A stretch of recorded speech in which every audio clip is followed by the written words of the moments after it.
ছাত্র জনতার গণবিপ্লবে শেখ হাসিনার নেতৃত্বাধীন আওয়ামী লীগ সরকারের পতনের পর তুলে নেওয়া হয় জামায়াতে ইসলামীর ওপর থাকা নিষেধাজ্ঞা। দলটি এখন অন্য রাজনৈতিক দলগুলোর মতোই কার্যক্রম পরিচালনা করছে। তবে জামায়াতের ওপর থেকে নিষেধাজ্ঞা তুলে নেওয়া হলেও তাদের সঙ্গে কোনো ধরনের সম্পর্ক বা দলটির সঙ্গে কোনো যোগাযোগ করবে না ভারত। স্থানীয় সংবাদ মাধ্যম এবিপি লাইভের এক প্রতিবেদনে এ তথ্য জানানো হয়। দেশটির এক কর্মকর্তার বরাত দিয়ে এবিপি লাইভ জানায়, ভারত সিদ্ধান্ত নিয়েছে জামায়াতের সঙ্গে সম্পর্ক স্থাপন না করার। এই সিদ্ধান্ত থেকে দেশটি সরে আসবে না। এই কর্মকর্তা আরও বলেছেন, ভারত আশঙ্কা করছে জামায়াতে ইসলামী ও নিষিদ্ধ সংগঠন হিজবুত তাহরির খুব শিগগিরই মূলধারার রাজনীতিতে প্রবেশ করবে। এটি ভারতের নিরাপত্তাকে হুমকিতে ফেলতে পারে।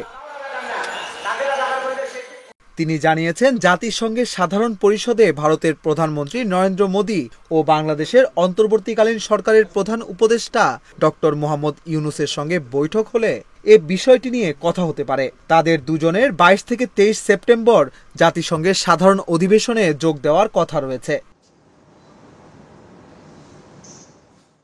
চলতি মাসের প্রথম সপ্তাহে ভারতীয় সংবাদ মাধ্যম পিটিআইকে দেওয়া এক সাক্ষাৎকারে অবশ্য ভারতের সাথে সম্পর্ক পুনঃপ্রতিষ্ঠার ক্ষেত্রে ইতিবাচক ইঙ্গিত দিয়েছিলেন জামায়াতের আমির শফিকুর রহমান।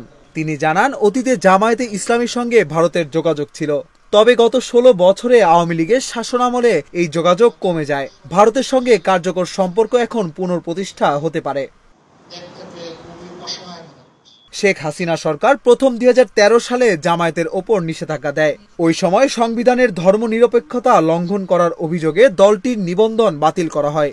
এরপর 2014, 2018 এবং 2024 সালের জানুয়ারির নির্বাচনে জামায়াত অংশ নিতে পারেনি।